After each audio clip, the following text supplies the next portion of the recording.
హరే కృష్ణ. ఒకరోజు ఒక భక్తుడు ఫోన్ చేసి, ఏమండి ఈ జీవితం ఏంటండి, తరతమ భేదాలు ఏంటండి, గొప్ప ఆ సాంప్రదాయం ఈ సాంప్రదాయం ఇవన్నీ ఏంటండి అని చెప్పి అడిగాడు.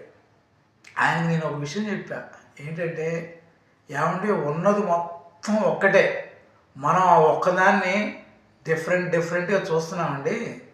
ఇప్పుడు మనము కింద నుంచి చూసినప్పుడు ఒక బిల్డింగ్ ఎత్తుగా, ఒక బిల్డింగ్ తక్కువగా, ఎత్తు పల్లాలు కనిపిస్తూ ఉంటాయి.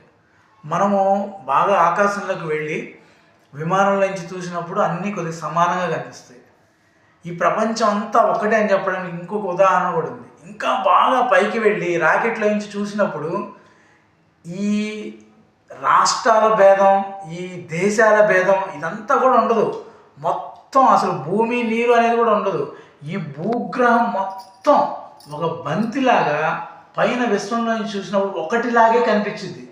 మనం ఇది నా దేశం, ఇది నీ దేశం, ఇది నా రాష్ట్రం, నీ రాష్ట్రం, నా మతం, నాది గొప్పది, అది ఇదని మనకి మనం ఒక భావించుకొని అజ్ఞానంతో భేద అభిప్రాయాలతో భావించుకుంటూ మనలో మనమే కొట్టుకుంటూ ఉన్నాం.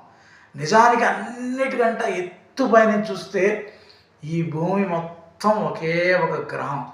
ఈ గ్రహంలో మనందరం మానవులు నివసిస్తున్నాం.